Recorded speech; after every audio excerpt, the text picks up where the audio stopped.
name's Jacob Casella, and this is my God story. I guess my story kind of started a little while ago, about 8-9 months ago. About 8 months ago, my dad had a stroke, and it was out of nowhere. My dad's the healthiest person that I know. We all do CrossFit. My whole family is a CrossFit family, as you can see. If you know CrossFit, he made it to regionals 3 years in a row. And last year, before his stroke, he was one spot away from making it to the CrossFit Games. He's never smoked a day in his life, and the healthiest guy I know. And out of nowhere, I was at work one day. It was about 9 in the morning, and one of my friends who's actually at the gym, told me I need to get off and I need to go down there. They said that he thinks he had a stroke.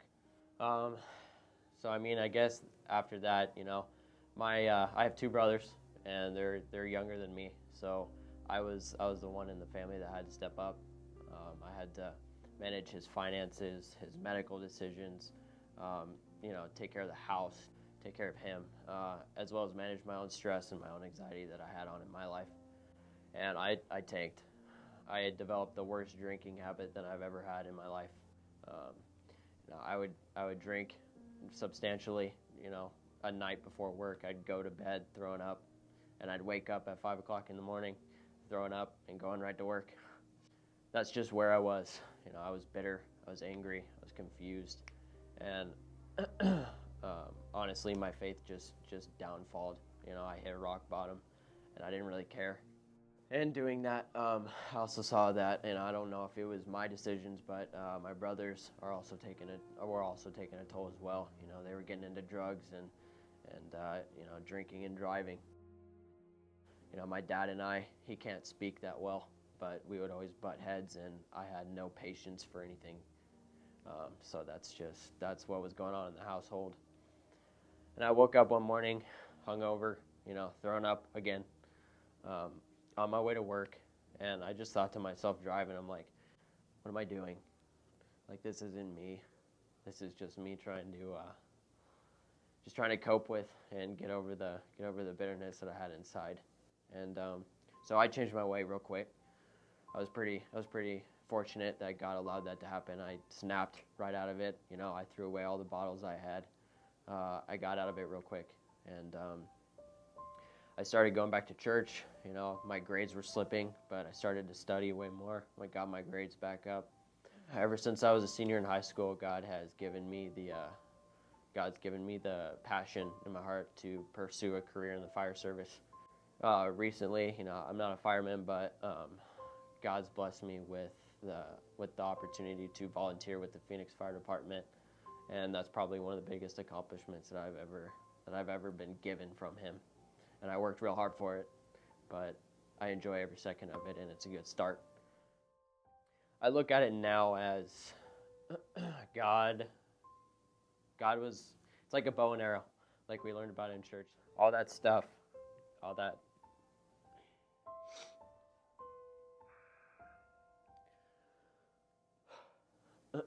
anxiety, all that anger, heartbreak, God was using it like a bow, pulling me back. And I kind of knew it all along. I really did, but I didn't want to really accept it as what it was, because I was hurting pretty bad. But I came to terms with it. He was pulling me back, and when He's ready, and I don't think it's happened yet, but when your arrow gets released, it's gonna hit its target, and it's gonna go right through it. I'm very fortunate for the classes that I take too, because my teachers, they're all firemen, and they're not only teaching me, the stuff that I need to learn, but they're also teaching me how to be a man. I believe that stress is what shapes and molds a man. You learn how to deal with it and cope with it, and I think I was the complete opposite of a man for how I was handling myself and handling how I treat my dad, even in his worst moments. And I'm learning that very quickly, even through school, as well as here.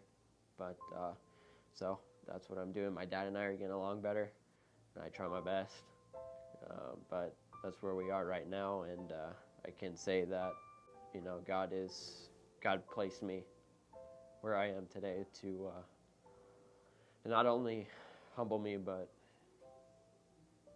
to teach me a lesson and to have me experience what it's like to to be shaped and molded by stress and how to become a man.